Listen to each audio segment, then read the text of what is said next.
And we are live. Good to see you folks. We got it passed. The budget passed the House. This is bad. This is bad. It is way bad. It is bad, bad, bad, bad, bad, but it is way worse than just the immediate impact. So let's dig into it. Let's take a look at what we know so far.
Well, this is the Colorado 7th District.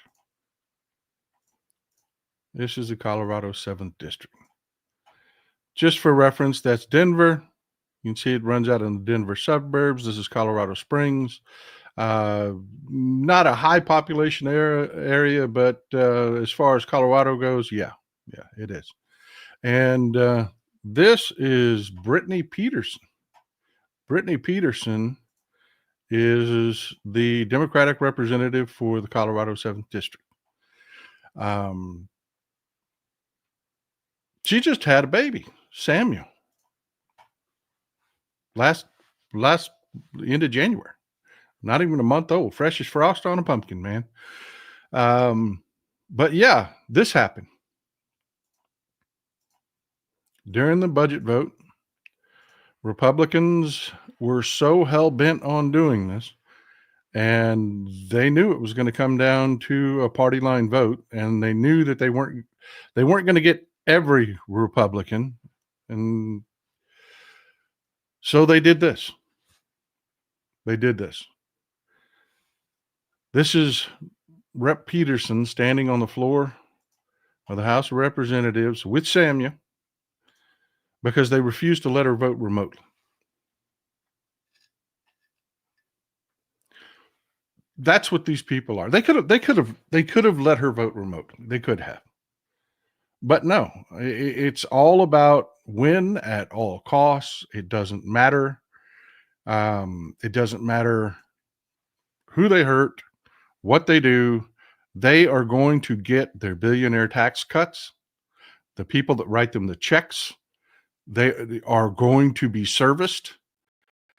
It does not matter. It's disgusting.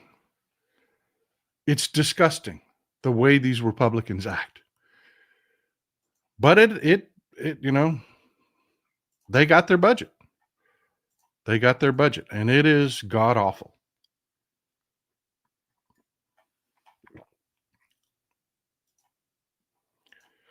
So let's talk about it. Let's talk about what it means. Let's talk about what it really, really means. Now, kudos to the Democrats. Hakeem Jeffries, I've been saying it over and over again. He is incredibly skilled at running his caucus. Every single Democrat voted no. On top of that, we've got well, let's just talk about it. Let's talk about what exactly they're going to do. And yes, this will pass the Senate. It will. They have the votes. They've got a wider margin in the Senate than they do in the House. And it's gross. It really is gross. So let's put some reality to it. This is the Truman W. Smith Hospital. And so you understand that this is actually a real place. This is a Google Maps image of it. This is in a little town near me. You see, this is Google Maps. It's a real place.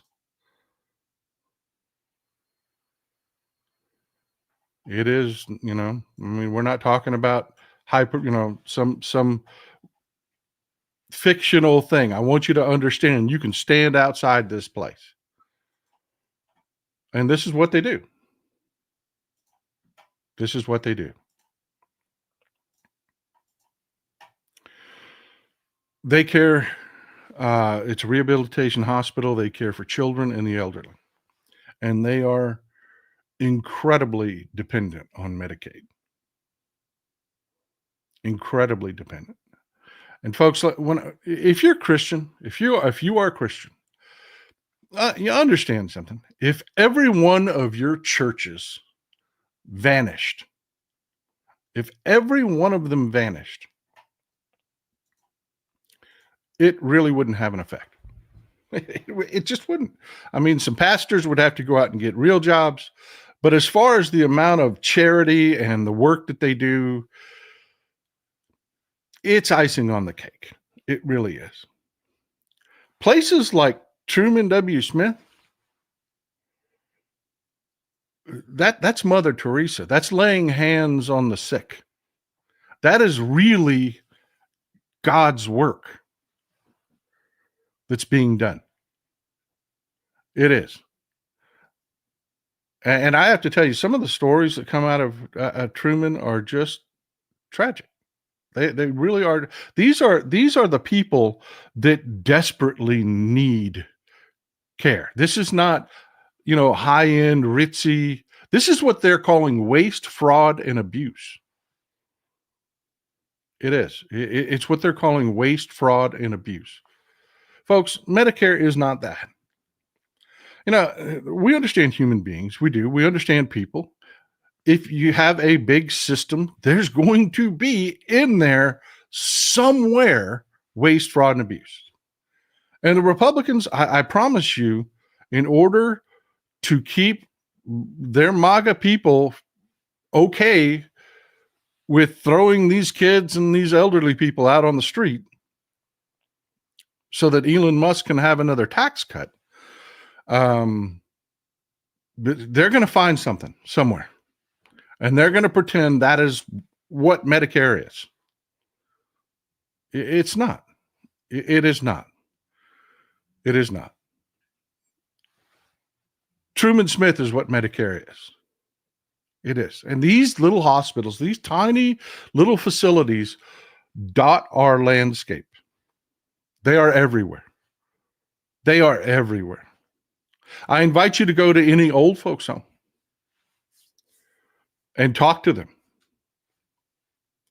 The biggest chunk of what Medicare pays for is keeping the elderly in old folks home. Without it, we're Mumbai. And I invite you to go take a look at the slums of Mumbai. That's what we're headed towards, folks. This was unnecessarily cruel. That's what Medicaid is. This was Elon Musk and the PayPal mafia. Elon Musk, the story is the guy was an illegal alien. He abused his student visa, comes to this country. Yeah, tell me about it, Lori. I appreciate you. I really do appreciate you.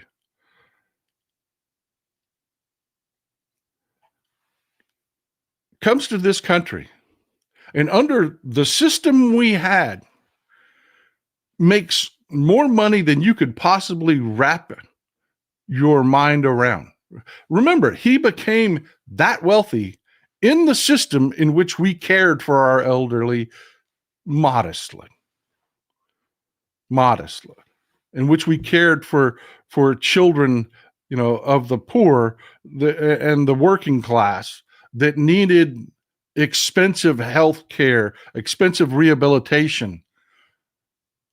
We cared for them. That is the system that Elon Musk made his billions in. The PayPal mafia, Peter Thiel, the rest of those clowns made their money in. Not good enough. Not good enough. Not good enough.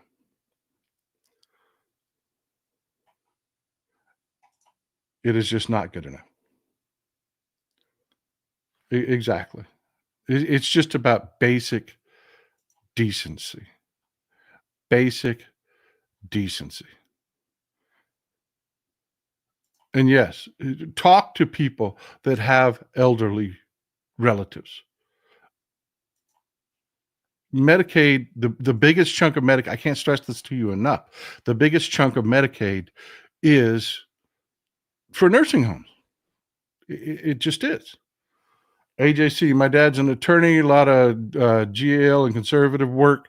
The number of clients he has to rely on Medicare, Medicaid, some of them will suffer, and MAGA will justify their deaths. And I didn't vote for the rapist either. I didn't either, brother. I'm Team Luigi.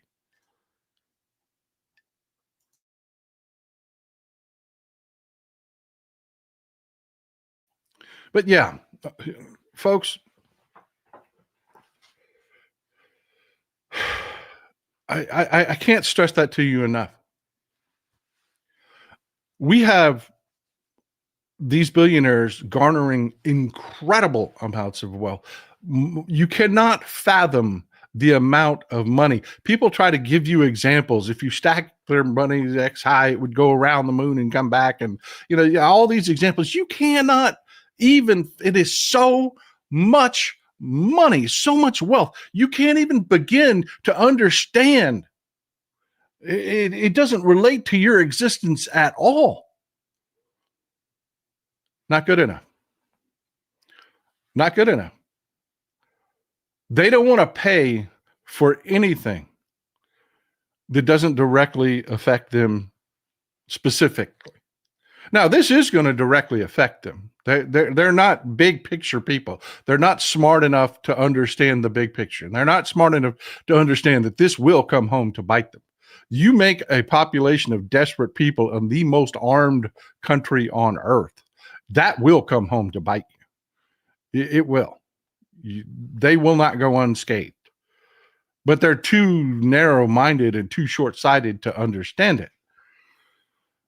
Thank you. I appreciate you. I appreciate you and supporting the show, and I appreciate you being here.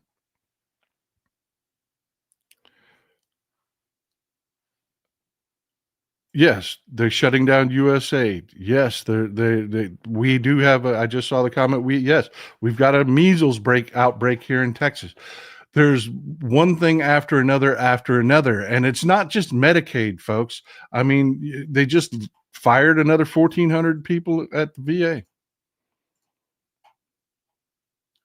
Now, this is in military times, folks. This is getting out to the people it needs to get out to. They just fired another 1,400 staffers at the VA. What does that mean? What does that look like? Well, it means that your appointments don't get processed. It means everything is slowed down. Service gets worse for you. It's not this delusion that they have. If you go to Mar-a-Lago and you listen to these people talk, these people think that every bit of taxes they pay is stolen, that it's theft, that it's all fraud. It's none of it's real. It's all just fraud. It's just meant to take their money away.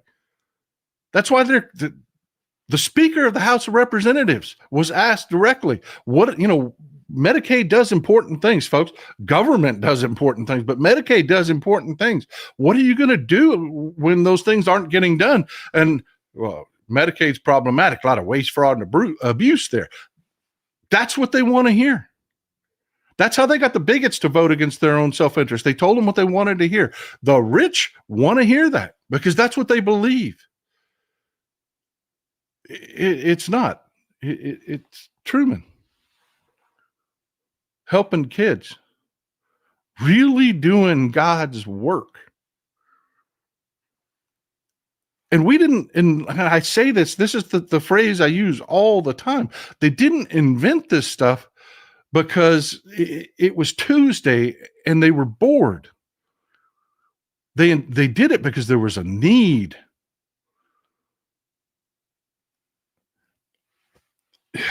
I tell you, Contessa, I really do.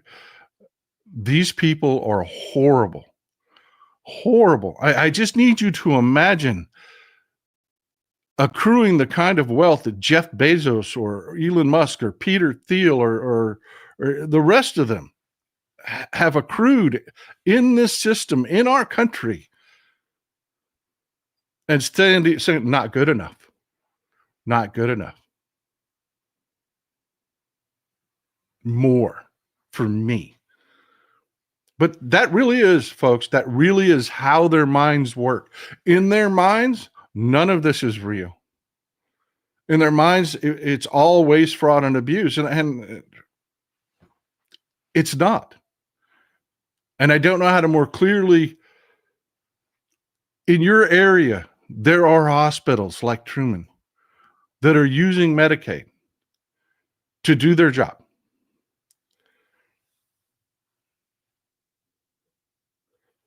Absolutely. Red freckles. My father and mother, a retired U.S. Air Force pilot and a career nurse, and a career nurse, Medicare is indispensable. I do not want to be as old as they were. That's where I was going with this too. Folks, look, and it doesn't mean all Medicaid is going away. It doesn't. It's what the federal government matches to the states, but the states they can't keep these places open by themselves. That's why we give them the money. So yes, there will be some Medicaid, and that's what it's what you're going to hear. Oh, there was waste, fraud, and abuse, and not all the money's going away. What they're talking about not going away is what the states give. Folks, there's a $6 trillion budget. There's $1.7 trillion in discretionary spending. They just cut over $2 trillion, which means they cut into more than just discretionary spending. We don't even have a full accounting of everything that's going to go away. But I do know that what it looks like. I do. I mean, this is what it looks like when you willy-nilly lay off employees at FAA. I mean, I want you to watch this. Wait for it. Wait for it.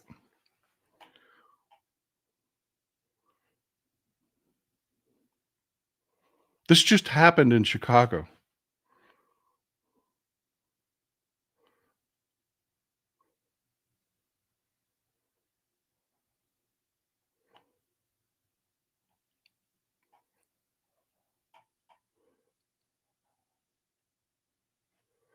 It's insane. It's insane. This just happened yesterday in Chicago.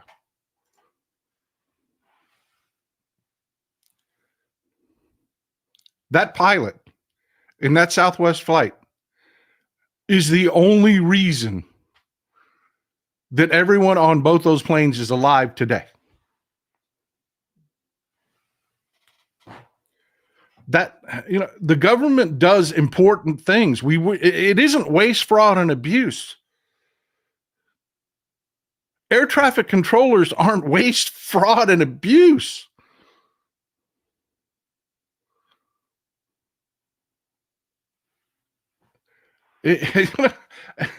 And they believe, and folks, I'm going to say it one more time, and then I'm going to move on. This is what they believe. This is how they're able to do it. This is how they will sleep at night, is they will find something somewhere, some scam artist, some Rick Scott. That's why they believe this shit. They got one of their own in there that was responsible for one of the biggest Medicare frauds in history. Telling them, oh, it's all fraud. Look at what I did. It's not. It's not. You're about to see, and I was watching a government employee talk about who's just laid off, and he was talking about, he was so spot on with what he said. He said, this is me and my wife and my kids right now. I don't know how we're going to pay the mortgage. But people aren't feeling this. You're not going to feel this. I'm feeling it right now, but you're not going to feel it. You're not going to see it. But it's going to come to you. And we're going to talk a little bit about that here in a little bit. My mind is blown. My mind is blown. I told people and told people and told people and told people.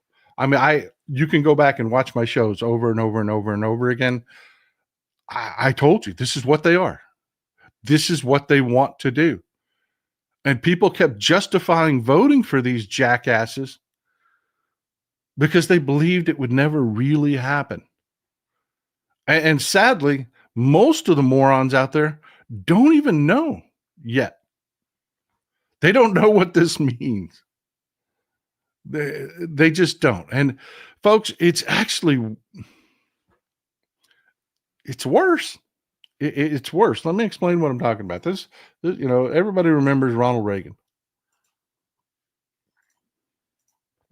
Everybody remembers Ronald Reagan.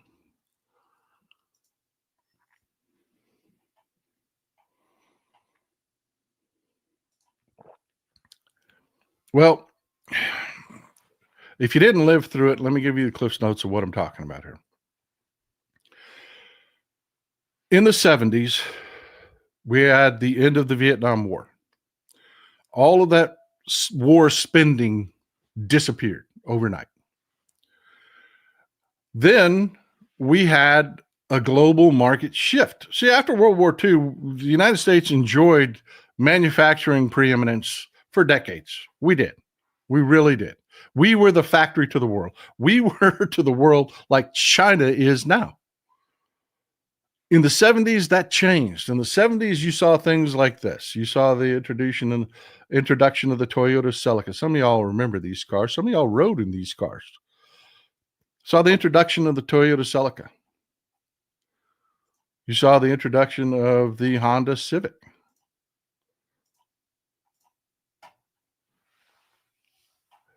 And all of a sudden, we had an energy crunch. We had a revolution in Iran, which interrupted about 4% of the global oil supply because people weren't foresighted enough to think that we probably needed to have excess oil available to us, oil production to us. We're going to get to that in just a little bit. And so what happened in the 70s? You're having the end of the Vietnam War. You've got a bunch of unemployed young men, no factories to go into because we're seeing a contraction of the desire for American-made goods. And if you look at a 1976 Lincoln, you can kind of understand why. And then on top of that, when we're building these massive land yachts in Detroit with hugely oversized engines that you could literally smell the gasoline coming out the exhaust pipe. I mean, you could, if you didn't live through it and you didn't understand what it was like to ride in an old car with no air conditioning in traffic where you had to roll your windows down and you could smell the exhaust. You could smell in brand new American cars raw gasoline pouring out of the exhaust pipe. You could just smell it. They were the height of inefficiency. They were massively wasteful in space and size, poorly designed. It was terrible. And then all of a sudden, here comes Japan. Right in the middle of an energy crisis, which was causing gasoline prices, diesel prices, everything to spike. And it did. It massively in the 70s crippled our manufacturing. We're going to talk more about that, Randy Oliver. Interest rates, we're going to talk specifically about interest rates. So that was what happened to Carter. I mean, just try to kind of, if you didn't live through it, imagine it. Energy prices are spiking. It's driving inflation. Inflation is spiking. We're losing manufacturing jobs like crazy.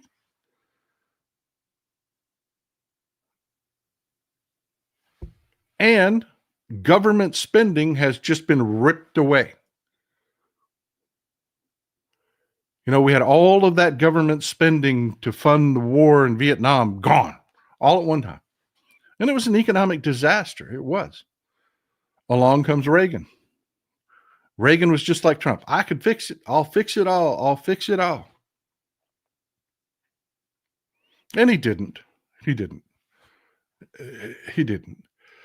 What happened is, to understand what happened with Reagan, you got to understand Woody Woodpecker. You do. And believe me, more of y'all understand that than you might think.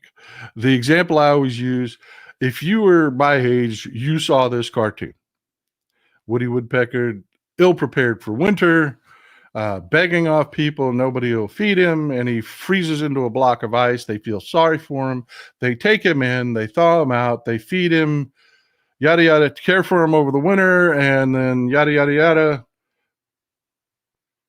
Winter goes away, and out goes Woody Woodpecker, acting exactly like he did, which got him in trouble in the first place.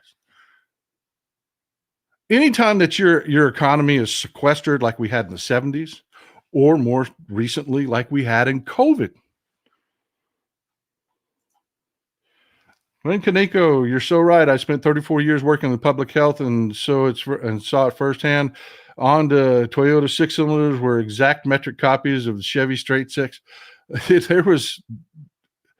could have done it. We could have competed, but we didn't for a while. We were just slow. But that's not the point of it. So here comes Reagan. Inflation sky high, 14%, folks. Yeah, you think our 3, 4, 8, 9% at the worst when Biden took over was bad? No, 13, 14%. So they did this. They jacked up interest rates. And you've got to understand how terrible this is. We're in economic stagnation, and they're raising interest rates astronomically high to try to get us out of a hyperinflation cycle. Just how bad it was. Yeah, my sister had a 16% interest mortgage. She did. And this is what it looks like. This is the red line here is the federal funds effective rate, which is basically it's the benchmark that controls interest rates. You can see right here, January 1981, Reagan takes over. They jacked it all the way up to right at 20%. Just choking credit, making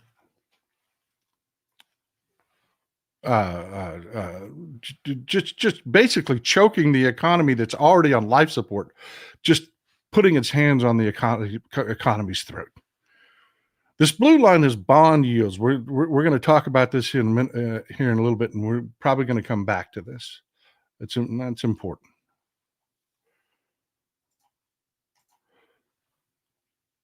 So pay attention. We had stagflation, stagnating economy, inflation because of energy. Talking about the worst of all worlds. They are forced to raise interest rates. Paul Volcker, y'all know. I love that y'all know who Paul Volcker is. You have Wall Street screaming bloody murder that they needed to cut those interest rates. They need to slash them. There was no need to raise those interest rates, that the market would sort itself out.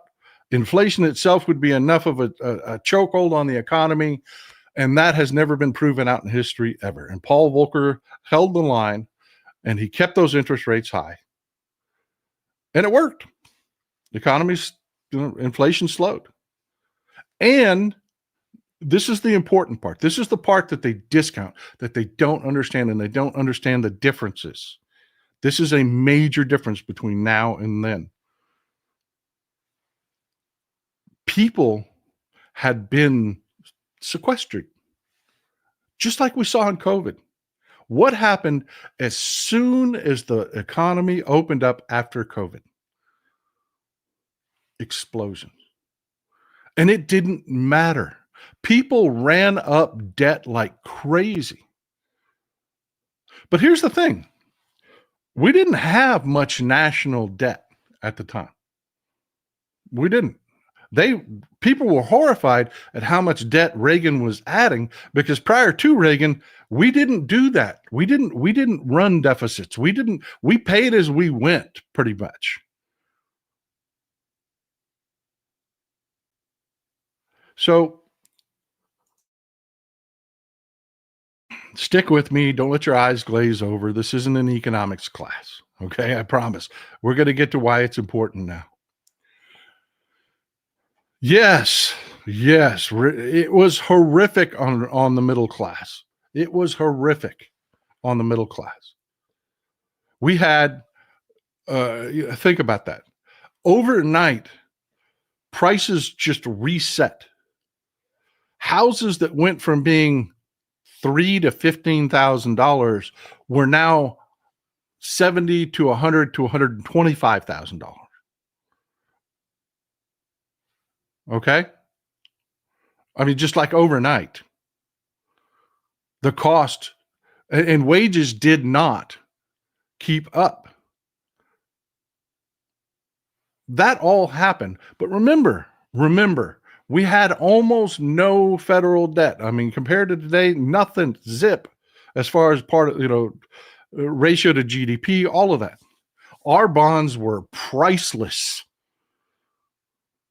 In the middle of that is what happens. In the middle of an economic turmoil, people run to U.S. bonds. They do. That is a bellwether for whether the economic outlook long-term is good or bad. And the way you tell is the yield. See, the way, just short cliff notes, we're not going to get real detailed on this. If the cost of a bond to purchase it goes up, the amount of interest it pays goes down. Just trust me on that. I don't want to get into an economics class here. That's the way it works. The more valued a bond is, the more people want it. If there's economic turmoil and people want the safety of a bond, they will buy that bond, and you don't have to entice them with higher interest rates. The yield lowers. Why pay more that you don't have to? You following me? If you wanted to raise money and people really wanted the safety of your bonds, you don't have to have a high yield on it. So bond yields came down.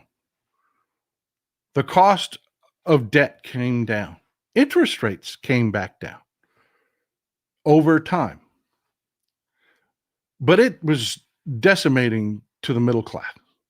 But we were able to survive it because we didn't have a lot of debt. We didn't. But we're seeing some really interesting phenomena. This is not the 80s. That's the message that I have for you today. Why I'm sounding the red, the alarm, why the red flags are coming out.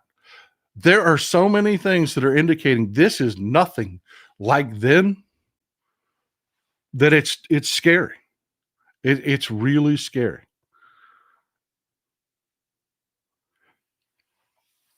Normally, when the Fed cuts interest rates, it's to stimulate the economy.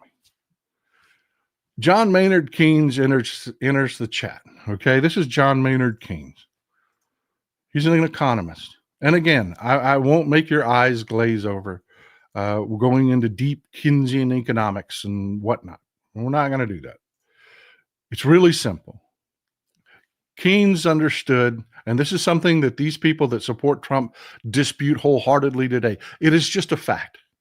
Keynes understood thanks, Phantom Pup. I appreciate you always being here, brother.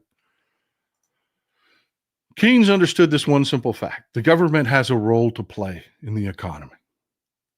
There are things the government can do. In a poor economy, you cut interest rates. You do. You cut interest rates. And that'll make borrowing cheaper. You know how it works. If you can get a low interest loan to buy a new car, it's more enticing to buy the car. Keynes understood that. He also understood that the government buying things when the economy is poor.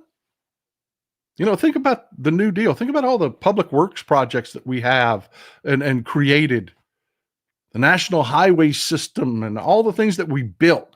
That's all Keynesian economics. That's the government stepping in, unlike what they didn't do in the 70s, because these non-Keynesian believers were in charge. That's what Reagan did. Big defense spending, big buildup of the military. Take all those unemployed young men and put them in a uniform. And that was the beginning of what is our current military industrial. That's why I call it I call it welfare military spending, because that's what it is. Shout out to Bernie. Amen, brother. I was a Bernie bro way back in the day. So you're following me. Economy gets, if the government is cutting interest rates, the economy is getting better. If the raise is getting worse, 100% backwards. If the government is slashing interest rates like they did, think about when Barack Obama took office. And we had the crash that the last Republicans brought us. Samita Fakeda, thank you. I appreciate you. Appreciate you always being here. Yeah, I heard about that. I'll talk about that in a little bit. Don't let me forget, Ann. Remind me. Don't let me forget. I don't want to lose this point. So if the economy is suffering, they cut interest rates to help stimulate the economy. If the economy is running red hot and you're having inflation, they raise those interest rates, right? So bonds are out there doing just the opposite. They're doing if the economy is sucking, bond yield drops because the market runs to bonds for safety. It's not really complicated. Just Joan was a bond trader. If the world loses faith in our U.S. government bonds, we are screwed, period. Thank you for being here. And keep your commentary happening, because this is where I'm going. This is what I'm talking about. This is what's so dangerous. And I want you to see this and tell me this doesn't blow your mind.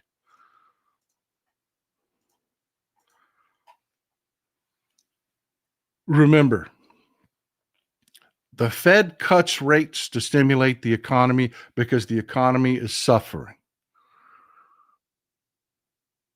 Right? Simple logic. Economy is not that great. You cut rates. That makes bond yields come down, because if the economy, it doesn't make bond yields, but it simultaneously bond yields come down, because if the economy is suffering, people are buying bonds. What does this graph tell you? They've been cutting interest rates, but bond yields are going up. Bond yields are going up at a time when they're cutting interest rates. But we're also seeing an inflation cycle starting again. Inflation has started to tick back up. And again, higher inflation should mean people running to the safety of bonds. And if people are running into the safety of bonds and buying bonds, you don't have to pay the yield to attract them, so the bond rates go down. Not a hard concept, right?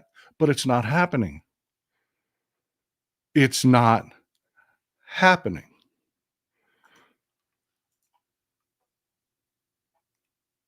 Until about a week ago. This is just the last couple of weeks.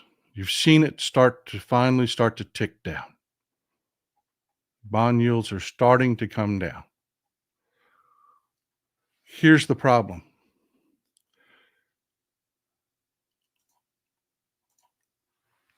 Here's the problem. At a time when everybody believed, okay, everything's supposed to be great, everything's fun, fantastic. Those in the know, in the investment class, were buying bonds and the yields were staying high. They finally started to come down a little bit because Trump started to back off some of these tariffs a little bit, and it looked like he wasn't going to be as drastic. Well, now he is again. They're talking about slapping tariffs on copper. And folks, this is a nightmare scenario. It just is. Because we've got the IMF, and it's not just the IMF. You feel free to Google this. They just readjusted their growth predictions down. GDP, they were talking about maybe 3.5% growth in GDP in 25 and over the next foreseeable few years. And then they just had to revise that. Goldman Sachs, everybody's saying, oh, no, we're not going to make that. First revision was down 0.5 point. That's a lot. And that's just the first revision. So what does that tell you? No, we're not in the same position. There is no Woody Woodpecker effect. We've had a great economy.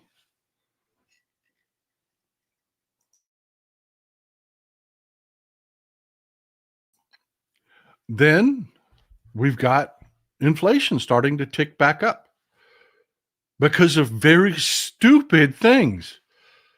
The absolute wrong time. The first shot in the foot, tariffs, at exactly the wrong time. This is like a self-imposed OPEC crisis. It's insane. It is insane. Then, while having a self-imposed OPEC crisis in tariffs, what did they just do? They slashed government spending.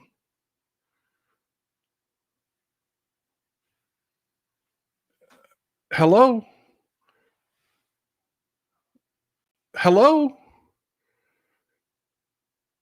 What are you talking about? Bond yields are finally starting to come down. People are starting to panic. But then it's worse. It's worse. See, they were predicting we were heading into what's called a super cycle. Oil and just copper and everything. They were expecting it to be a super cycle. There were bright, rosy predictions about the economy. This is Brent crude, okay? I want you to take a look at this chart.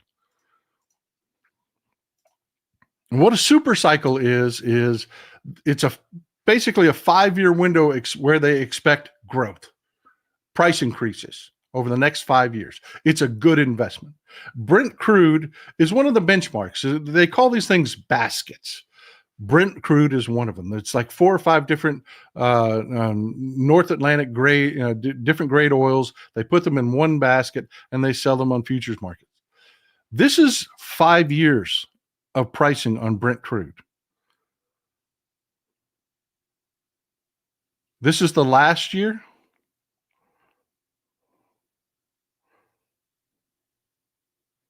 And this is 10 years. Look at those figures. 2020. This is what happened in COVID. Right here. This is the Biden administration. Got inflation under control. The economy is looking great. Hot economy. This is where the predictions of the super cycle and stuff started coming from.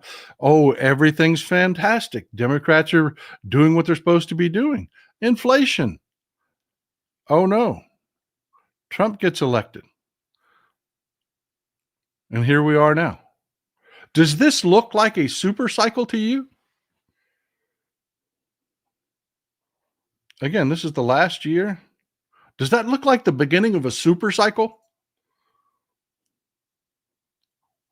6 months?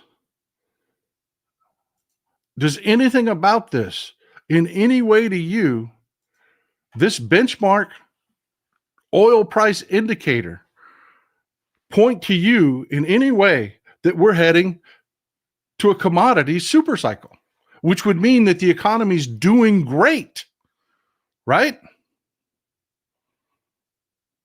No, nobody believes it's doing great. Nobody is. So we're heading, you can see this now, right? You can see what I'm trying to lay down here. The economy's not doing as great as everybody thought it might. Consumers just are not happy. We're not spending money, and it's getting worse. Now, there's no Woody Woodpecker effect. There's no post-COVID bump. There's nothing. We've had a great economy for a long time. So this feeling of unease among consumers, yeah, that's got hang time. That's gonna be around for a while. Appreciate you, Jeremy. I appreciate you supporting the show, and that's a great message. Hit the thumbs up, hit the subscribe button. We got 3,500 people in here watching it live. Another 50,000 people. If you hit the thumbs up button, we'll get this information. Okay, the economy is slowing. Bond yields have started to come down. But here's the thing. Like I said, in the midst of a slowing economy, they slashed government spending. And we don't even know, we haven't even accounted for all of it yet. The next few days are going to be sickening in the markets because nobody has come to grips with what this all means yet. Marianne, I appreciate the support. So we have, Mango Mussolini and his, I'm going to slap a tariff on everything. Tariffs are great. Recreating the OPEC crisis himself. Then we have a slowing in the economy. People have stopped talking about a super cycle. People are readjusting their economic forecasts. They're bringing GDP estimates down. That should be making bond yields. Think about it.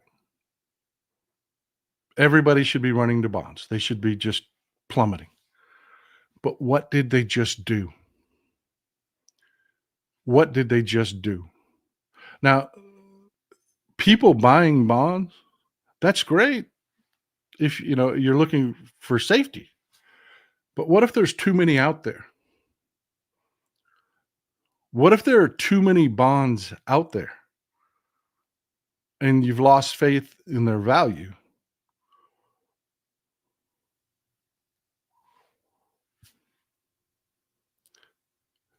This bill adds 10, if you just math it out, without inflation, without any economic figure, other economic figures, anything in the economy, putting pressure on it. Don't increase any government spending at all to react. You remember back in 2007, we had the crash. President Obama came in. They slashed interest rates to damn near zero. They actually were talking about inverted interest rates, negative interest rates. They were talking about actually paying people to borrow money to try to stimulate the economy. So we're not taking into account anything in the future that might have to happen like that. An actual economic response. Seeing how we just shot ourselves in both feet. We cut government spending, and just, it's mind-blowing. It's mind-blowing. The economy is slowing. We've cut government spending. We're slashing jobs. We're recreating the Vietnam era problem of unemployed people. They're creating the 1970s crisis with one major difference. Our debt.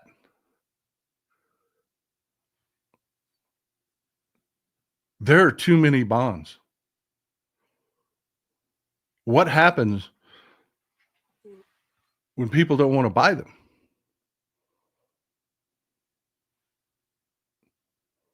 That's a real possibility, folks.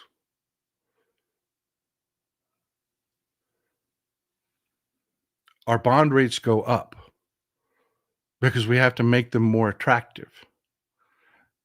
And if we ever cross that Rubicon, and that's why I wanted you to stick around and keep your comments coming. If we ever cross that Rubicon, which looks like we may be there, because I will tell you, most economists are freaking the hell out because this bill that they just passed, like I said, adds $10 to $12 trillion to the debt over the next 5 years. That's if nothing happens, if they do nothing. And we all know that they're going to have to. So it will be more like 20 trillion in 5 years. Who's going to buy that? Willingly, who's going to buy that? They aren't. You're going to have this horrible situation where we've created our own OPEC crisis, then created our own unemployment crisis,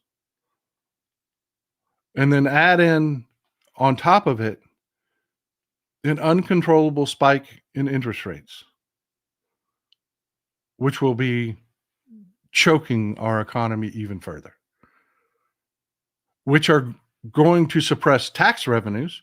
Because remember, they just slashed the IRS so nobody could go after Elon Musk.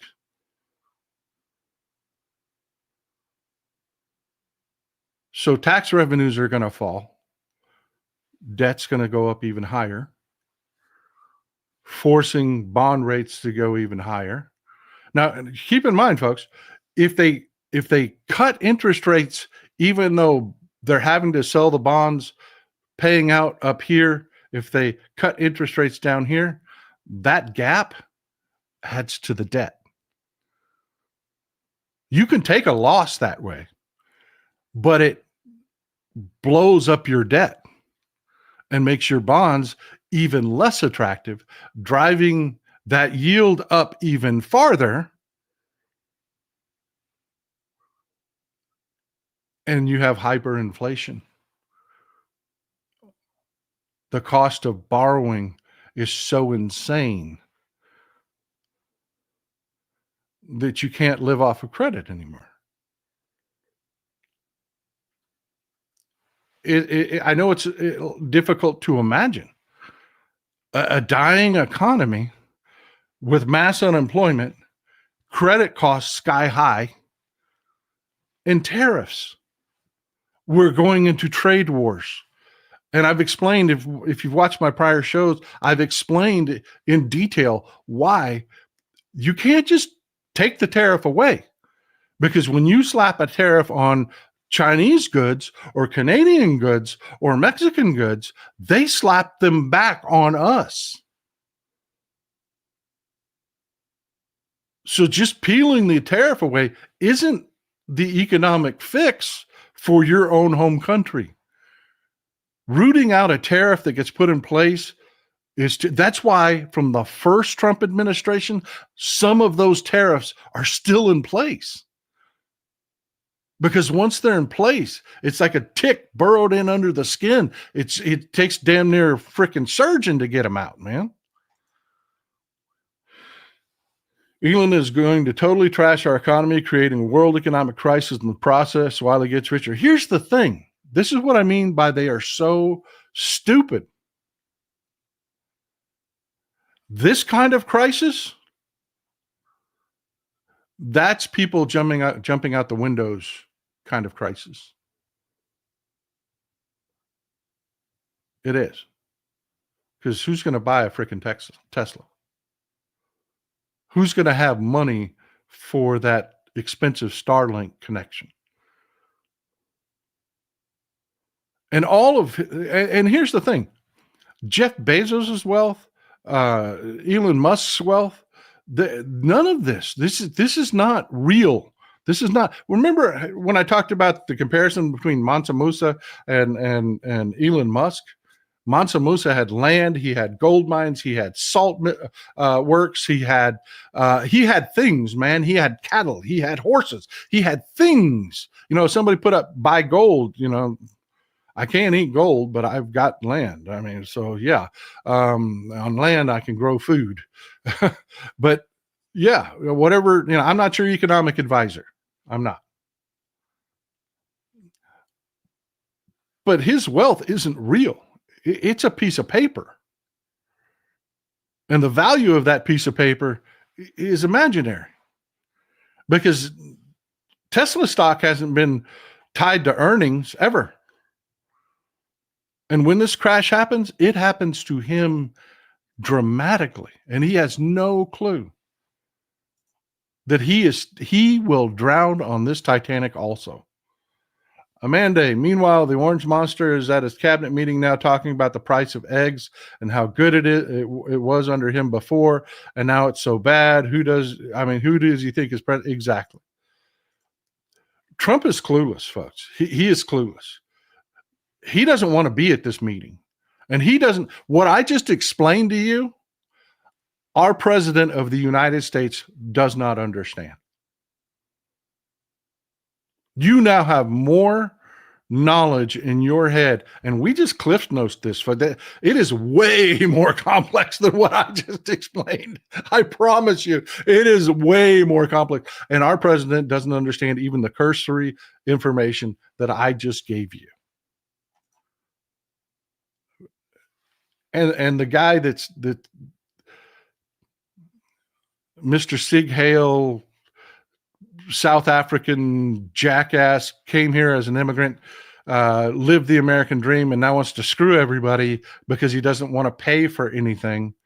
He doesn't want to be part. Now that they've made their money out of the system, they don't want to be part of that system anymore. They just want to take their money and run. Is about to find out that he is actually unable to escape the system.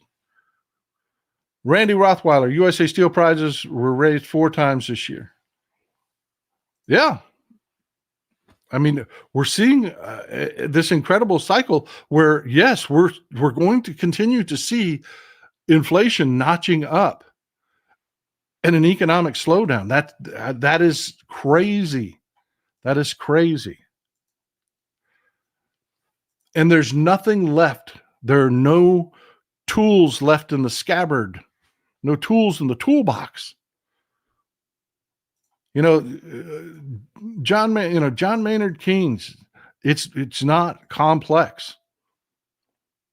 You lower interest rates, you increase the amount of money out there. You make it cheaper to borrow. Worst nightmare scenario, and this is where the hyperinflation comes in, you print money. You just print money. And the way that enters, think about that. They talk about, stupid people talk about that all the time. Oh, we got a fiat currency and this, that, and the other. They're just printing money and this, that, and the other. Well, how does that money, say you printed a warehouse full of money. So what? It's just paper. It's not in circulation. You've done nothing. How does that money get into the economy? That will affect the value of your dollar. And this is the last thing that I'm going to talk about economically, because I know it's making everybody, I'm sorry. I apologize. I deeply apologize for taking you to school today. I'm very sorry. But there's the last thing. The backup parachute is printing money. How do you get that money into the economy?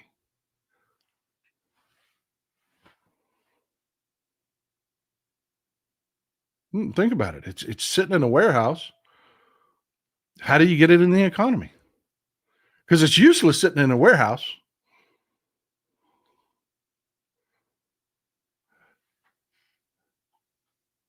Good guess, but no. You don't have to issue loan. You don't have to print money to issue loans. We've got plenty of capital into circulation because the economy is taking a dump. It's dying. It's slowly dying. Bingo. Checks.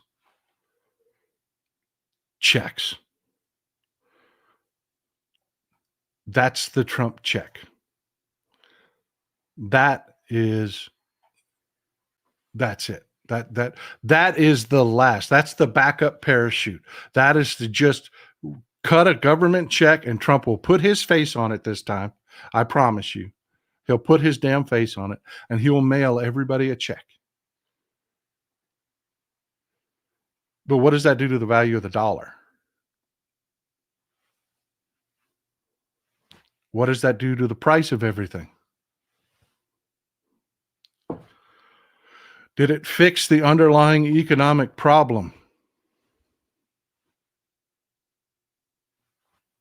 Stimulus checks cannot fix this. It will be a Band-Aid on a bullet wound. We're about to go through an economic cycle of people not wanting to spend money. People are unhappy. You know, they keep forgetting that when you talk about the bulk of earners, it's not Republicans. Your average MAGA voter is poor. They're poor. They're not the sneaking out. Those people that are happy right now because they think that they're hurting people, their bigotry is getting paid for. Those people that are happy don't mean shit to the economy. You people mean things to the economy. And you're not happy. And everybody I know is talking about in 2 days, we're going to shut our wallets to show our disapproval. And if you think you had power, let me tell you something. Going out in the streets and screaming, they won't even watch. Johnny Got Rocks, the people that pulls the strings behind the scenes, won't even watch your protest. But you take part on this February 28th economic protest, and you close your wallet, and in the midst of all of this shitstorm that's brewing, you shut your wallets, you will have their attention. You will have their attention. Jana, glad you could be here.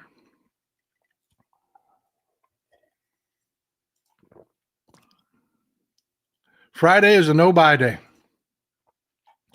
And I want to tell you, people have been pretty angry with me because I have not been supportive. I never supported the election with stolen stuff. I didn't. Every person, every campaign that did postmortems on their campaigns looked at their numbers, their exit polling.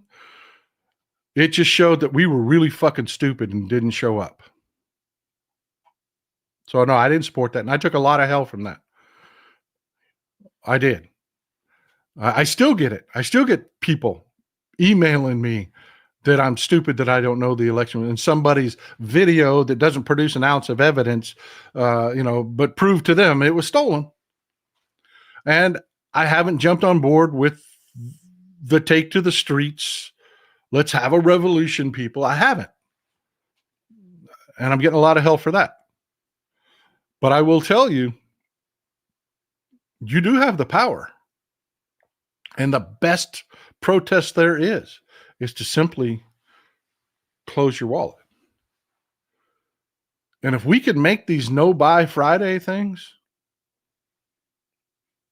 twice a month, you will do enough economic damage, because not everybody will. Not everybody can participate in these. There's a lot of people that are living, literally aren't making it paycheck to paycheck to paycheck, that don't have the ability to not buy something on this Friday. They've got to feed their families, and they're living day to day. But I can, and I will close my wallet this Friday. And I'm hoping that we can make this a regular thing. Yeah, that is something else. It is just, I'm reading from people. Folks, I'm not smart. I'm not. I'm not. Somebody the other day tried to come at me. What's your resume? Are you a lawyer? Or you? No. But I listen to people that are smart, and I understand what they're telling me. And I have, my only superpower is I can take that stuff in, I can digest it, and I can sit with you, and I can regurgitate it in a way that you understand.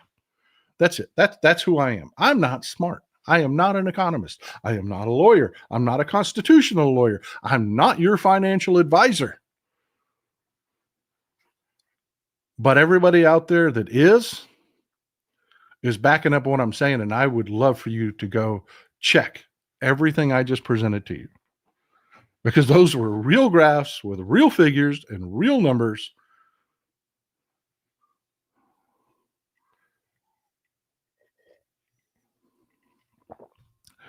Folks, I just want to, I want to wrap it up with this, and then we'll go to a long roundtable. I want to wrap it up with this. Let's take Jeff Bezos. He's not smart. He's not a smart man. He's not. He started a business in a garage. He was, everybody that meets Bill Gates always talks about how unimpressed they are with Bill Gates. Jeff Bezos is not a particularly smart man. He started a mail order business in his garage, tied it to the internet at a time when there was no Amazon. And people wanted to do that. He was just in the right place at the right time. And you can tell he's not a smart man by how he treats his employees.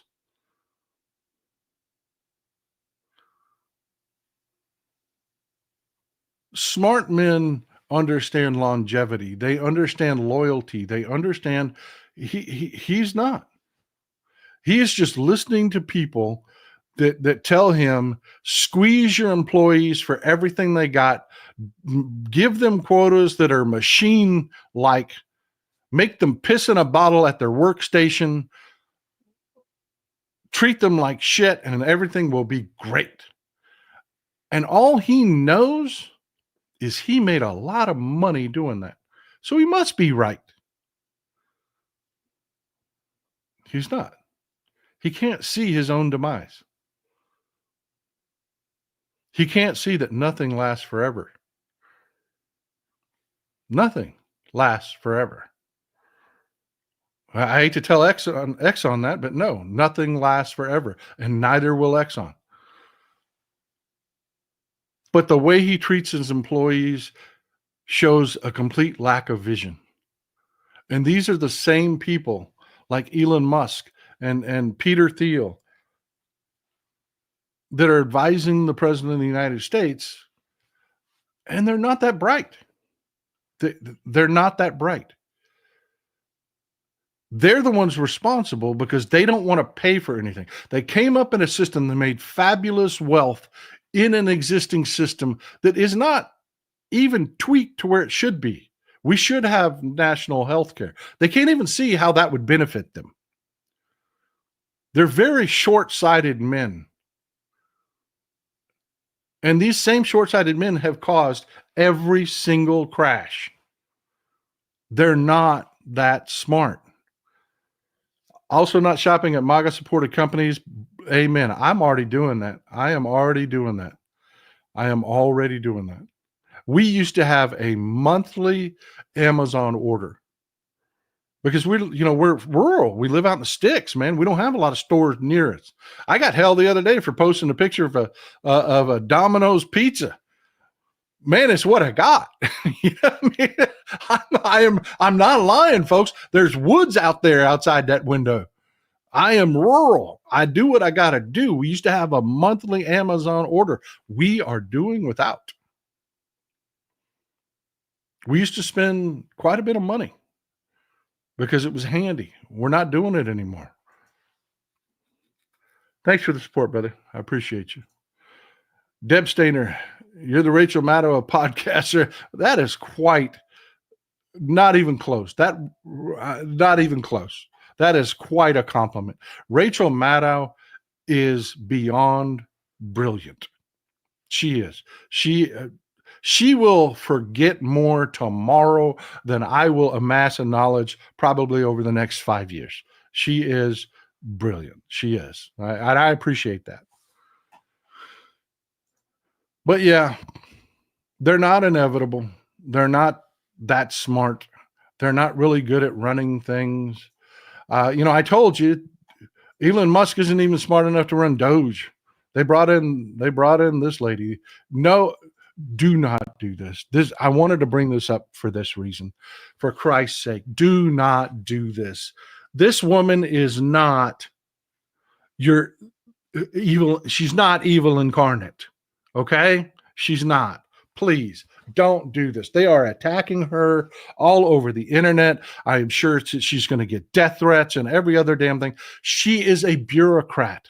That's it. She worked for the Obama administration. I told you. Elon Musk is too stupid to run anything in the government. He doesn't have the knowledge or the ability to learn it. They had to bring in people that were bureaucrats to run things. They don't know how to access systems. Hell, they probably didn't even know where the freaking addresses were. So this is the bureaucrat. This is the big news that's coming out today. This is Amy Gleason. No, she is not evil incarnate. She's not. She's just the paper pusher that they took. DOGE was an actual department that existed before, and they renamed it. That's why everybody keeps saying there's no legal justification for DOGE and this, that, and the other. I'm like, oh, yes, there is. Yes, there is. They planned this for 5 years. They saw that coming. DOGE was an existing department before. They just renamed it. That's it. It was actually created under the Obama administration. They just renamed it and gave it all kinds of new power. That's the part that's going to get challenged in court. Its existence, it's already codified. And she's just a bureaucrat. People, stop attacking her. Stop sending her death threats. She's not the one. She doesn't decide any of this. This is all coming from Elon Musk, who doesn't work for the United States government. It's insane. Yes, it is insane. But he's acting under the collar of the president of the United States. So this lady has to do what the hell he says. That's her boss. And she's going to do everything she can do to get to retirement. So yeah, that's Amy Gleason, folks. But this happened. And this is why I will tell you, I absolutely love Jasmine Crockett. I have loved her from the moment I found out about her. And everything she does reaffirms that love. I love this woman. I do not use that word flippantly. I will tell you, I would take a bullet for this woman. And this is why.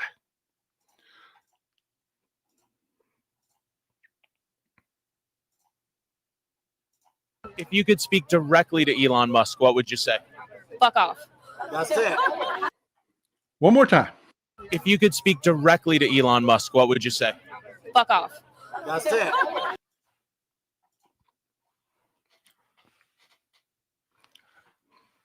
Exactly. Nobody's afraid of these people. They're not. All they did was they sat there for 5 years and came up with a game plan on how they could game the system to try to force the vote that they just had happen.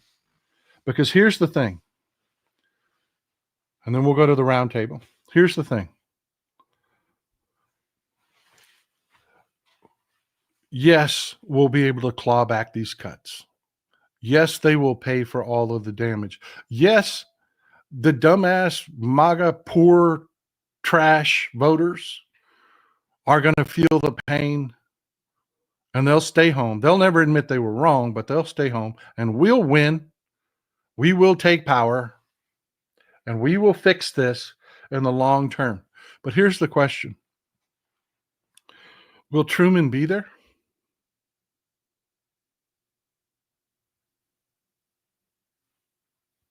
That's their goal. Wholesale destruction. Because even if we restored the funding,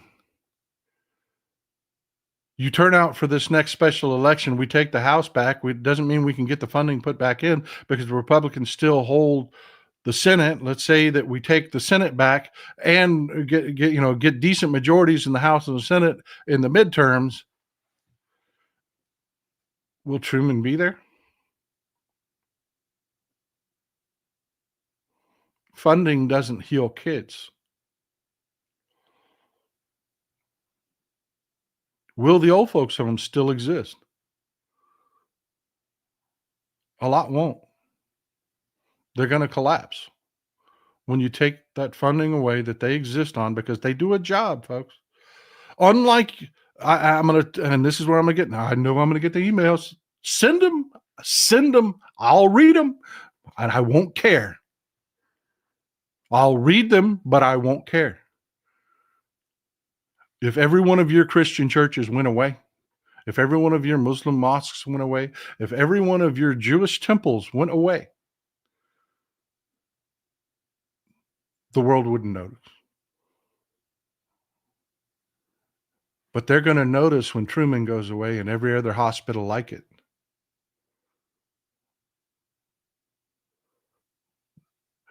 They didn't invent this because it was Tuesday and they were bored. It really matters. And they know it. They know it. In their minds, it's okay.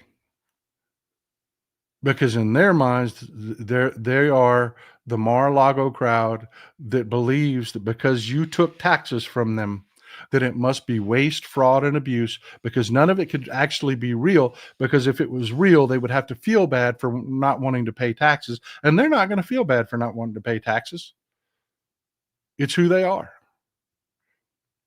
Remember this last election. Remember what I apologized for. I forgot I was talking to the stupids. Never forget what these people are. And who's responsible.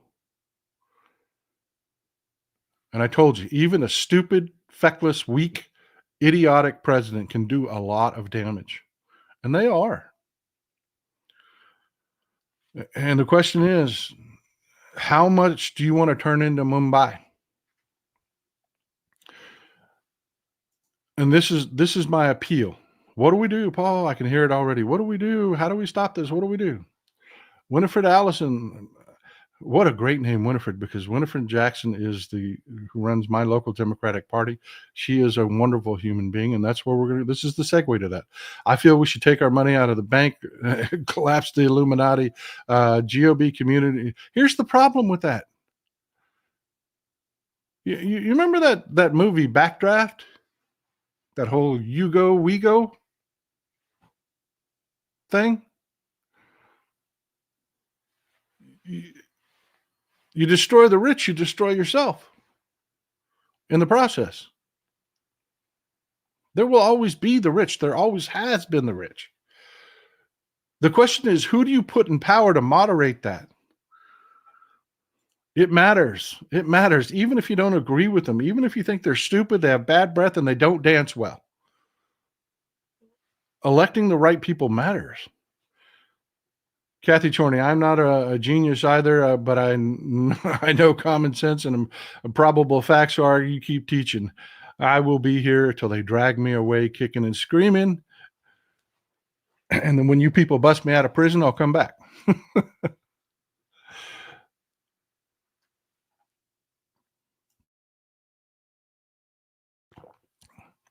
So look, they had in this vote a bunch of Republicans, and they're not the ones you agree with.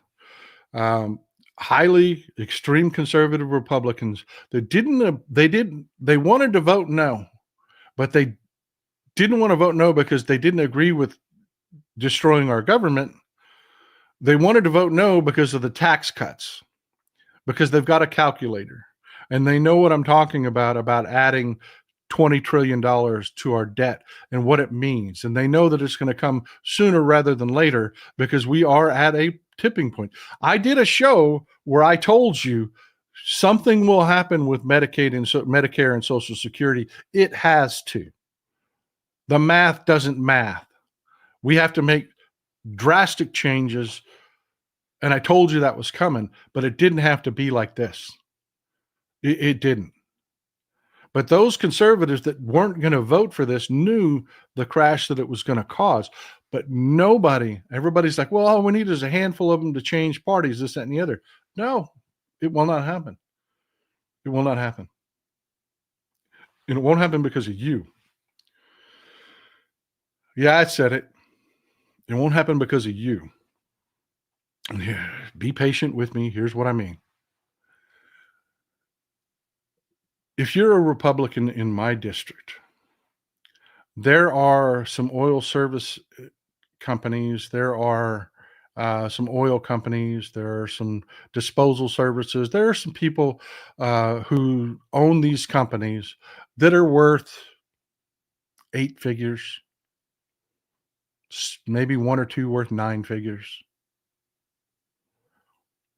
They fund the local Republican Party.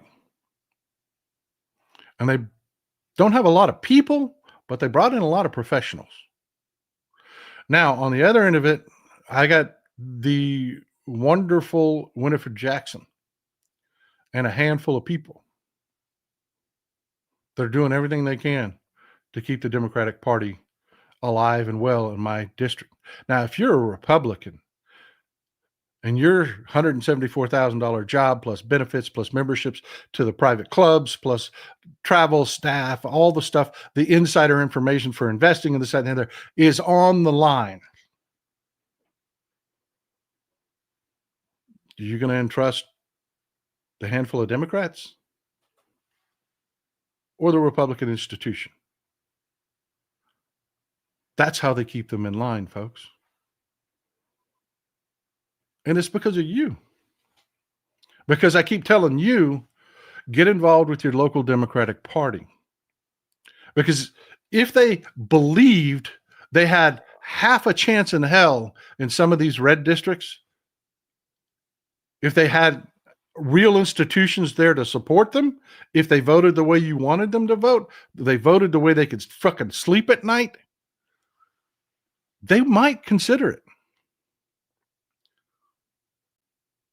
But not if you're not involved. That's really where the rubber meets the road. It's really where the rubber meets the road. We either have to give these Democrats real support with our real time, or this shit keeps happening. Democracy, people. It involves the people. And for too long, we just have have relied on a professional political class to, to kind of, and it's just gotten too corrupt. It's gone too far. It's broken. And the only way to fix it is for you to get involved. So that's my plea to you one more time, to get involved on the local level with your county Democratic Party. Because believe me, they need you. They need bodies. They do. They need bodies. They need your energy. Do it. All right, let's get in. Let's go to the roundtable. I know I talked about a lot of technical shit. If there's anything that you want to bring up, pretty please throw it out there.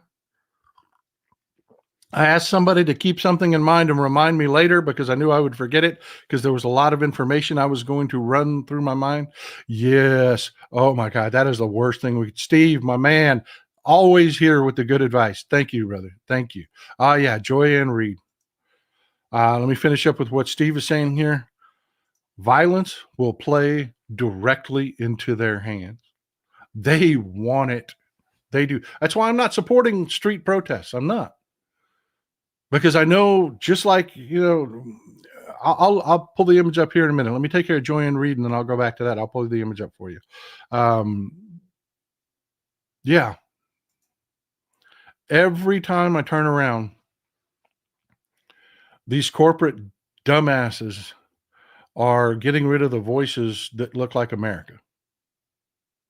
I really love someone put together a picture of everybody they fired over the last, it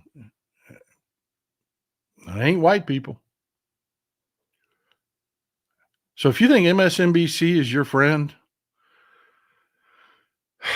you're wrong. They're another corporate news outlet. There's NBC in that title. They are a big corporation. Never forget it. That's why I love Midas Touch. That's why I love folks that are out there that are doing what I do to get information out there, folks.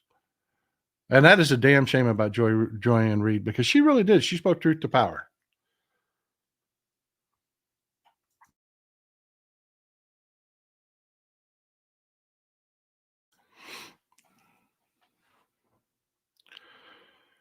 But yeah, let me find that picture for you. This is, one second. Be patient with me.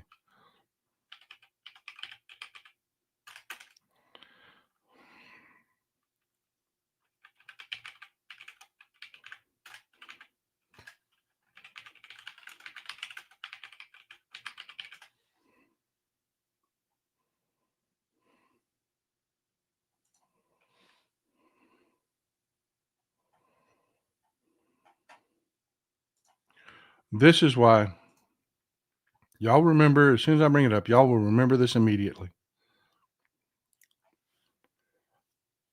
Y'all remember this guy when the George Floyd protest broke out? You had this guy covering his face. This is Carl. He never really thought much about his credit scores until he got Credit Karma and used his credit scores to move on up. By putting in the work to improve his scores, he got access to a better credit card. Ad on And ABC. that sofa she liked. And when it came time to buy a home of his own, Credit Karma helped him take things to the next level. Just in time. Intuit Credit Karma. Karma you can count on. Download the app today. Hurry up, damn it. Here we go. Y'all remember this guy? Y'all remember him? Smashing windows. Smashing windows. There you had the guy trying to stop him. Who was this guy? Who was it? Who was that guy? He was a white supremacist. He was a cop with ties to white supremacy. Went to a protest, wanted to MG, false flag. That's right. He wanted the violence. He wanted the police to have their excuse. So that's what he did.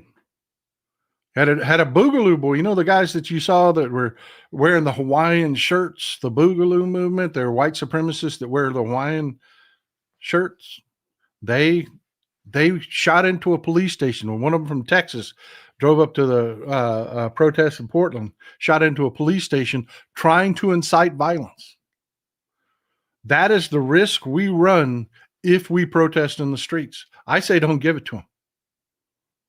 You can do more by closing your wallet, in my humble opinion, and everybody's got one. In my humble opinion, you can do more by closing your wallet and hurting some rich people than you will ever do protesting in the streets, because they'll just turn the news off.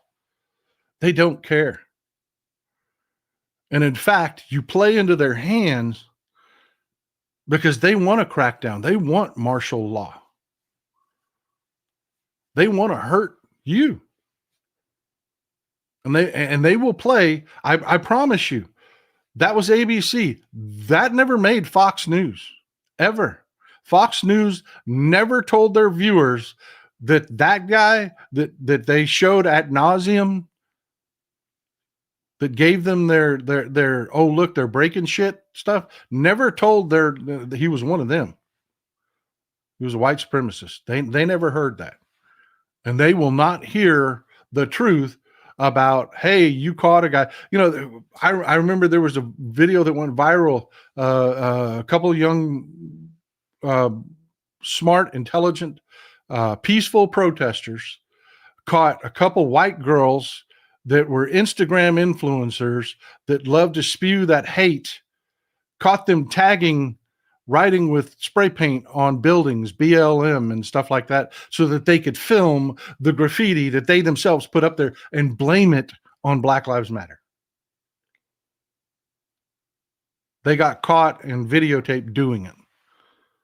But man, that will not make Fox News. It will not. And so the violence that this administration reaps upon good, caring people that are nothing but patriots that don't want our country to go down the tubes, Fox News will spin it for them. It was deserved. There was violence. They were burning their city. There are people on the right that to this day believe Portland was burned to the ground. It was a razed city. They believe that. They believe it. They really do.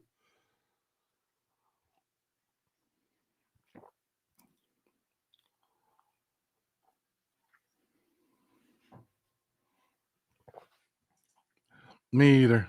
And this is just, Denise Starr, I totally agree with you. I will, not the friends, not family. And it's just, I'm getting more solidified in that position every day.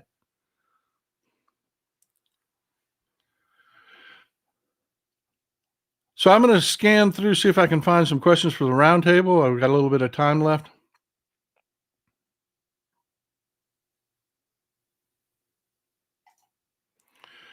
Hey, don't apologize. It's a free country. Everybody does what they want to do. I'm not telling you can't protest. What I'm telling you is you're going to have to carry that phone everywhere. You're going to have to be, the second, I don't care if somebody toots, you film it. You hear somebody break wind, you break your phone out. It's the only way you'll be safe. Everybody, phones out. Phones out.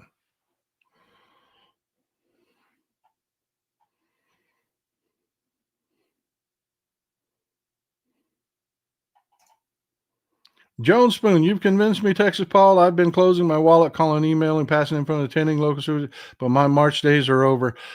I'm just telling you how I feel. I just know what would be more effective. The economic boycotts are more effective. They do more. They hurt the right people. Those people that think that they're above it and they're going to get away unscathed. The Waltons at Walmart. If you could empty Walmart 2 days a month, they would freak the hell out. Because right now they just think they got us. They own us. That money will always come. You know, I would never encourage violence or anything like that, but I read something that was damn true. If Teslas become uninsurable, Tesla dies because nobody's paying cash for Teslas. And the banks will make you insure them. If they become uninsurable and that insurance becomes so incredibly high on Teslas that nobody can afford them, they'll buy the alternative. I can't sanction that in any way, but it's true.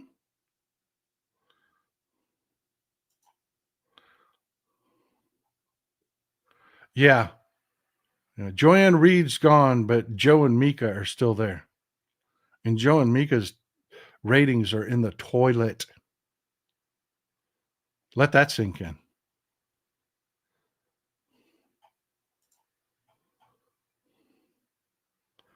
And I am not encouraging violence against swastikas or anything else. I'm simply acknowledging a truthful statement that if swastikas were uninsurable, Tesla would go away.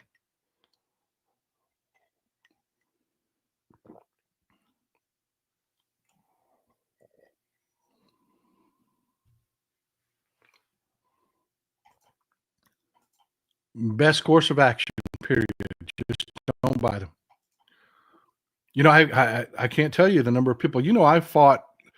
There are no decent internet service providers out here, and I have to. You know, I'm ashamed to tell you how much I pay for the 3 systems I have to have just to make sure that I can put the show out. And so many people emailed me, "You should use Starlink."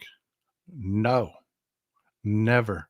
I will end this fucking show first before I give Elon Musk money. Amen. Best protest there is. Best protest there is, because it hurts the right people.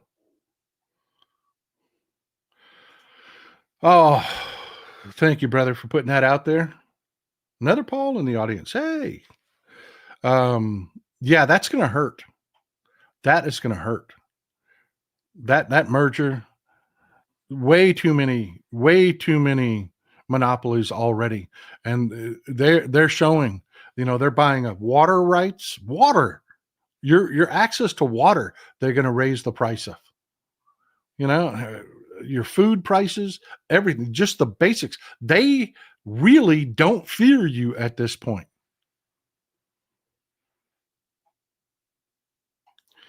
Speaking of Michael Fanone, did you see that Enrique Tarrio screaming insults at him, trying to challenge him to a fight, knowing that it wasn't going to happen?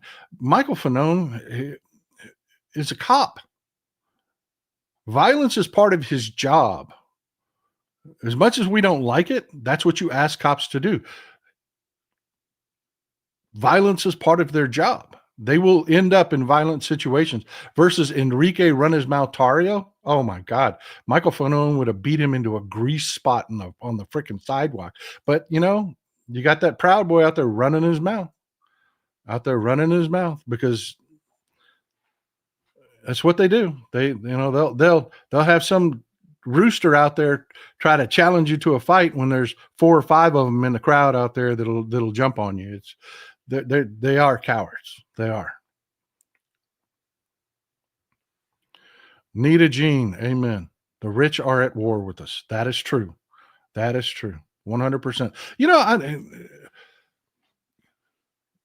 let me talk to the bigots for a second. Let me talk to you white supremacists. I know there are none in the audience right now, but hey, maybe somebody will trip across the show. Or maybe you know a white supremacist, you could send this part of the show too.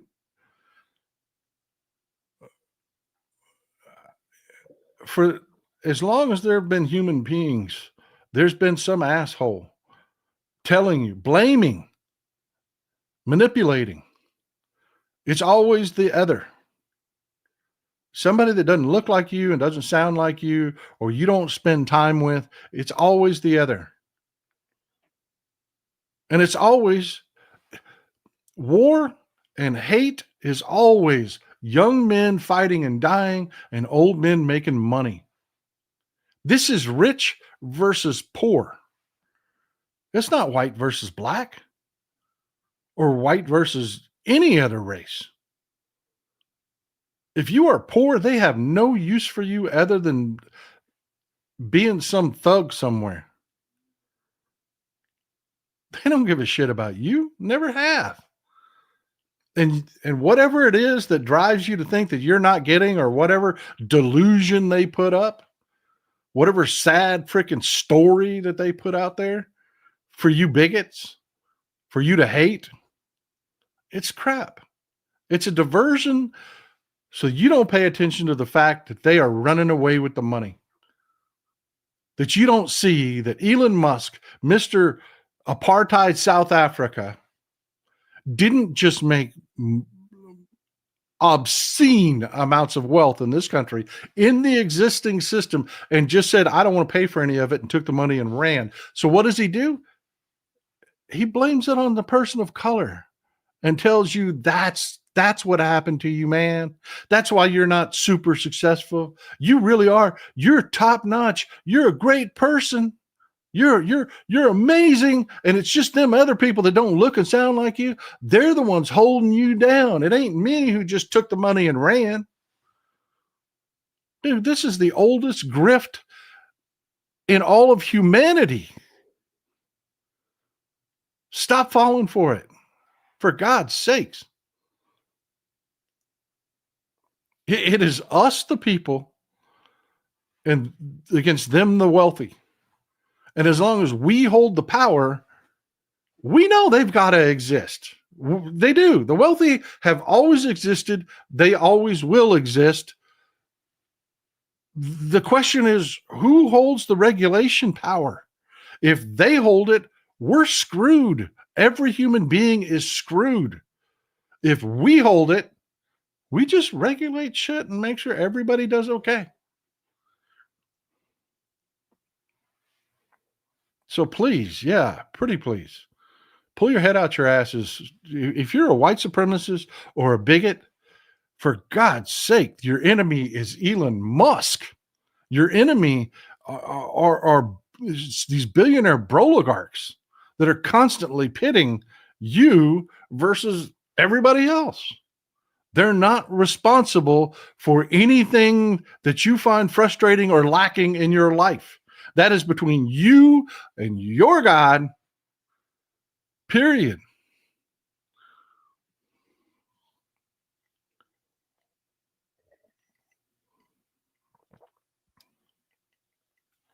Oh, hey.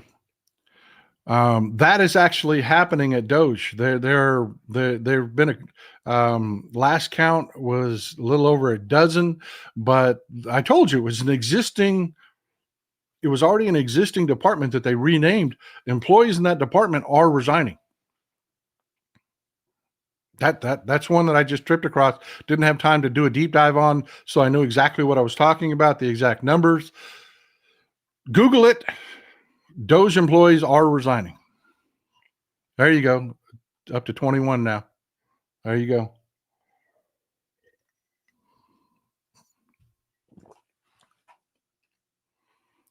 And that's the thing that blows my mind. These billionaires get out of line. They cannot feed themselves. They cannot clothe themselves. If you just stopped, just sat your ass down, never underestimate the power of just sitting your ass down. It is one of us that has to deliver their food to their compound. It is one of us they cannot exist without us. But we can live without them. Someone else will rise up through the ranks and run the corporations.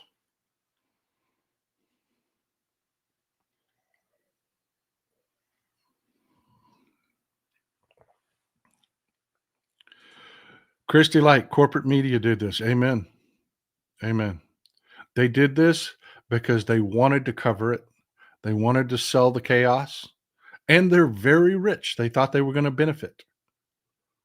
They sold us out. so that they would have something to cover, because they didn't like just having to do their jobs and dealing with boring experts.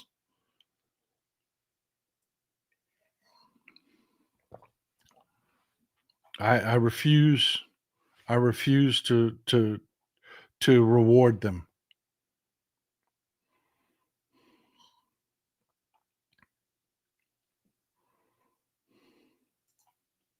You know, this whole, can anybody tell me any promise that Elon Musk has made that he's kept? Not Hyperloop. Remember Hyperloop? That was going to be super fast, train system, and it doesn't work. Ask folks in Vegas about Hyperloop. His self-driving initiative? Never. All the promises he made? Never fulfilled.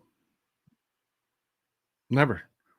Well, I told you, self-driving is not going to work until they force the states to become uniform in their laws and the way they make on-ramps, off-ramps, and paint the roads and every other damn thing that's required for a car to be able to function like a human being, which they cannot do. Neuralink, no. They're doing everything they can to cover up all the damage they did with Neuralink. Has any promise that Elon Musk ever made, ever, tell me one that he's made that he actually delivered on?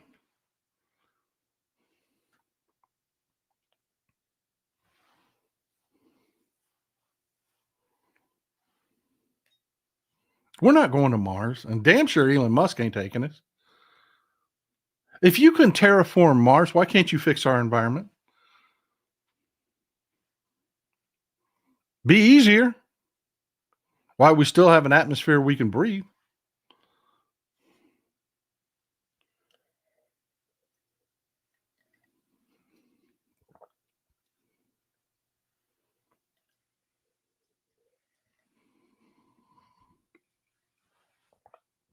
Elon Musk is a grifter.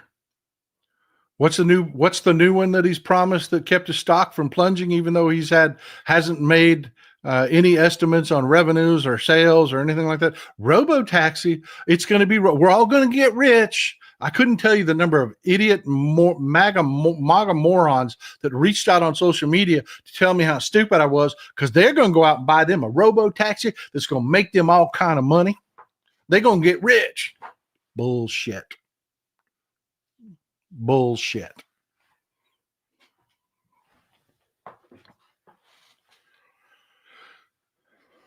Yeah, tell me one of Elon Musk's baby mamas.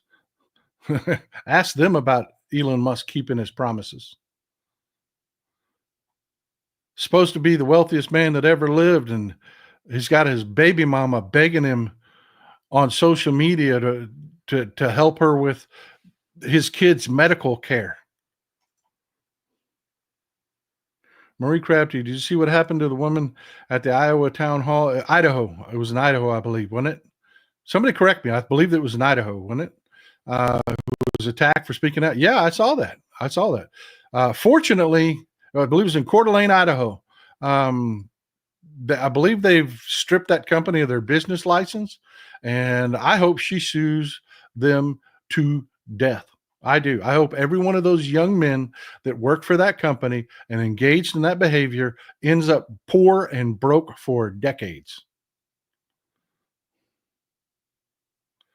Kurt Aiken, Elon has not kept public promises to us, but to an inner circle of venture capitalist disruptors who believe they have no further need for the U.S. government. Yeah, exactly.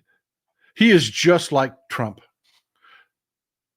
Just like Trump. What's the last one he said? Oh, they're going to save so much money with DOGE that their interest rates are going to plummet and credit's going to become so cheap because they're just being so efficient, and none of it's happened. Not even close.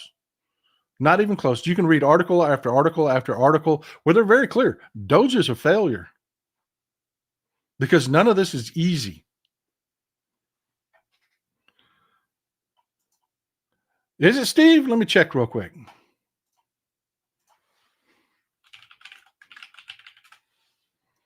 Yep. Yep.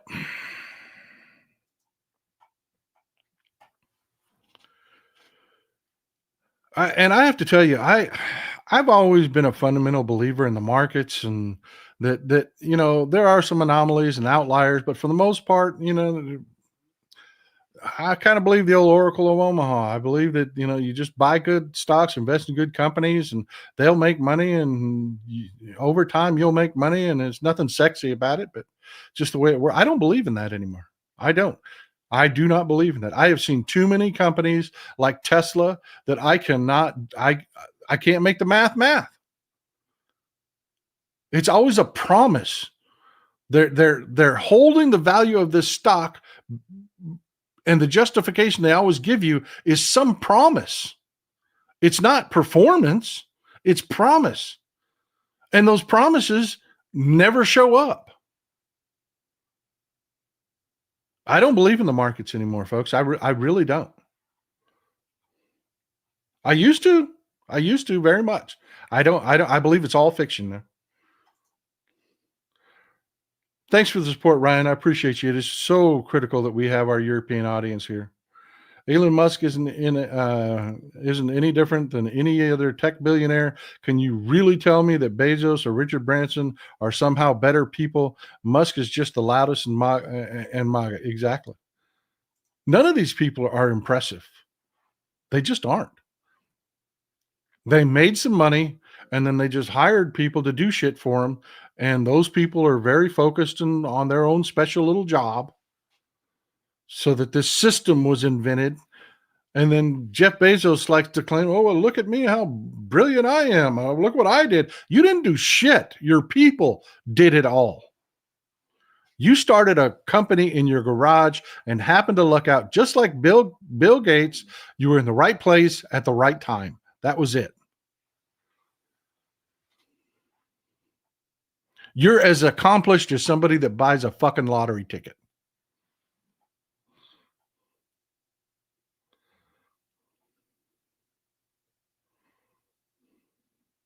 All right. Yeah, I saw that. City of Coeur d'Alene stripped their business license. I was glad to see that. That was just, I'm telling you, people, it's what we'll accept. What killed me is the number of people in that audience.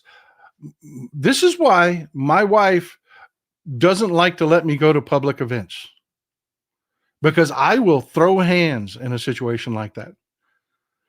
When none of those people, it became clear to me about 30 seconds in, these are not cops. It became completely clear to me, these are not cops, and they had no authority to be doing what they were doing. And that's when I start throwing hands, and that's when it all goes downhill. The number of people that sat in that audience and just watched that happen. I chased a son of a bitch across the Sam's parking lot. I did. Ask Mrs. Texas Paul about that. There was a little old lady. Her husband had gotten to the point where he could not drive anymore. They looked like they were in their late 80s, early 90s. And she was driving his pickup truck, and you could tell was very not comfortable. In my neck of the woods, that's more common than it is in most places. They were waiting. Someone was loading and leaving in the last handicap space. There was only one open, and they sat there and they were waiting. And this freaking Trumper MAGA jerk jackass was honking his horn and screaming profanities at this old woman, stressing her out so bad. And all she was doing was what it was her right to do. She was in the lane waiting for a space that was opening that she needed. A handicap space that she needed. I turned around. I told him to shut the hell up. He grumbled something. That was it for me. That's all I'm going to do. I told him, shut the hell up. She gets in her space. He pulls up next to her and starts screaming profanities at her out his window. And I lost it. Have you ever lost time? because I remember standing at the back of my car, and the next thing I remember, I had chased him all the way to the Walmart parking lot next door. That's not me. I don't sit and watch this kind of stuff. I will lose my freaking mind in those situations. Thank you, Nikolai. And that's why my wife tries to not take me to too many public places, because I will tell you, and I will tell you, that's me. I will. Don't play games with me. Don't walk up and start. I'm not Michael Fanone. I'm not. I will pay a lawyer before I pay you.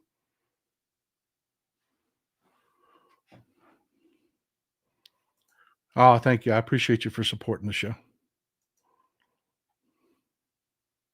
And I am armed. I am, people. I am armed. I don't play around. I am armed all the freaking time.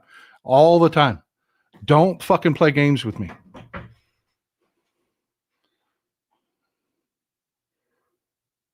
You make me fear for me or my family's life, and it will be you every time.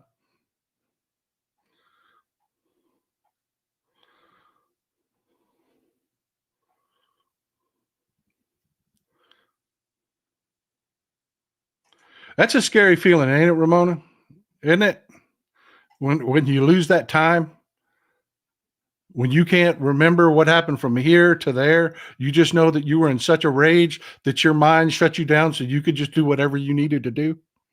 That is a scary state to be in.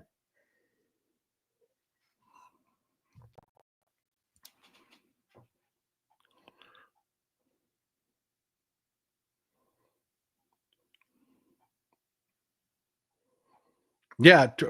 Don't take my word. Ask Mrs. Texas Paul about that. She lectured me. You know what the bad part is? My grandson was with me, my adult grandson. And he's never seen that side of me before. All he's seen is Papa, who's fun loving, and this. He's never seen me in a rage before, and it scared the shit out of him, which really upset Mrs. Texas Paul, which really landed me in the doghouse for it was like 2 weeks. I got the stink eye around here. Thank you for the support. I appreciate you.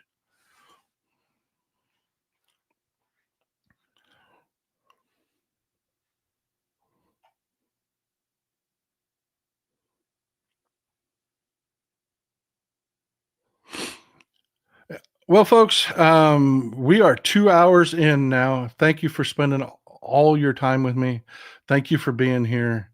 Just a heads up warning of the things that have gone on, things that are heading our way. We're going to watch those bonds very closely. We're going to watch the bonds very closely. If you haven't been following the bond market, follow what the yields do.